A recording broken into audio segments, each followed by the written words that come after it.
2. Hey, do you guys want to hear the third most annoying sound in the world?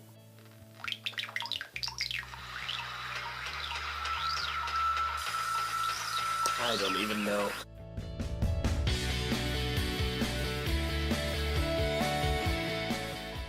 Dumb and Dumber 2 stars Jeff Daniels and Jim Carrey reprising their roles as Harry and Lloyd from nearly 20 years ago in the first Dumb and Dumber. Most people, including myself, were going into this movie just hoping that it didn't completely suck and it didn't just ruin the characters from the first Dumb and Dumber. And it doesn't suck.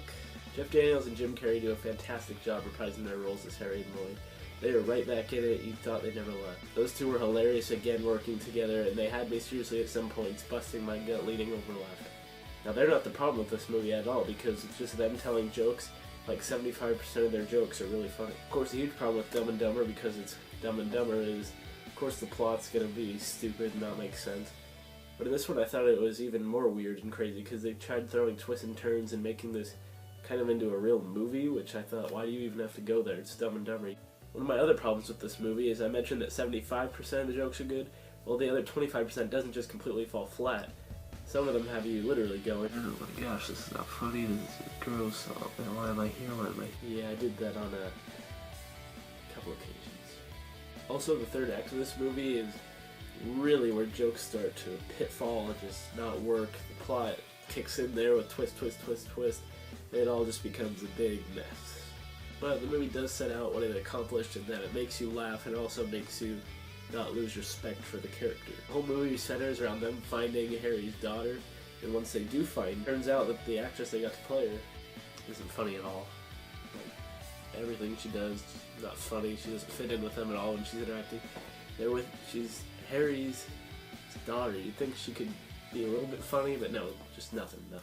I know it sounds like I'm kind of dogging on the movie. I did have some fun with it. Again, most of it was pretty funny. There were a few gut busters, but other than that, I thought the other funny stuff got kind of canceled out by just the gross out stuff that I did not enjoy at all. So overall, Dumb and Dumber 2, I can't get it to fresh me with the weird plot, the daughter, and the third act doing whatever it does, just some of the gross out humor. So I'm going to give Dumb and Dumber 2 a 5.5 out of 10. Thank you guys for watching. I hope you enjoyed this review. As always, if you want to see more, click that like button down below.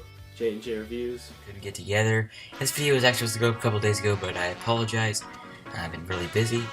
But Dumb and Dumber 2, what can I say? It was a movie that I laughed a lot at. I came out of this movie enjoying it a lot.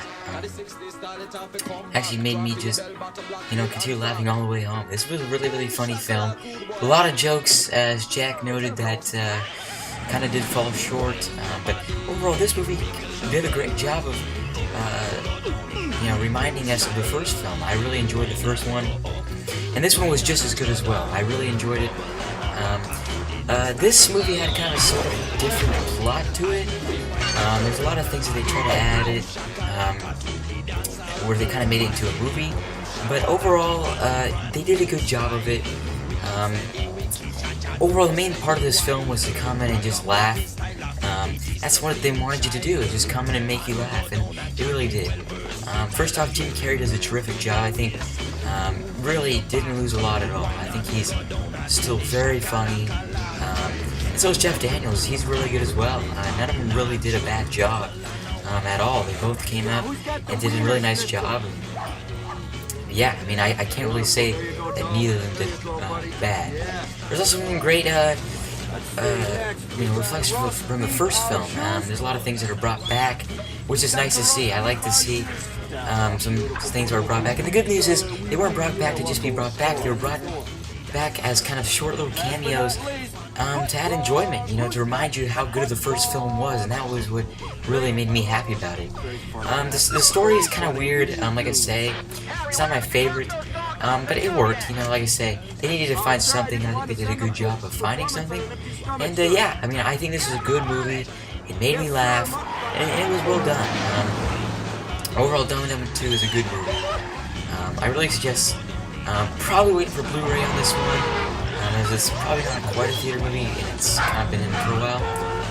But I was just picking this movie up on Blu-ray, checking it out. I really think it's a funny movie. Like I say, you're gonna come out and laugh. There are some weird jokes, and just some weird plot lines that you have to get over.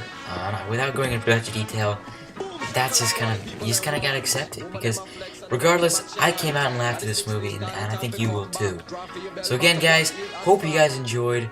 I'm gonna go ahead and give this movie a solid 6 out of 10. Probably could have gone a little more for plot and some other sources great, but again, I came out laughing and I enjoyed it a lot, including this one part where I laughed my head off. Still, so again, hope you guys enjoyed, and yeah,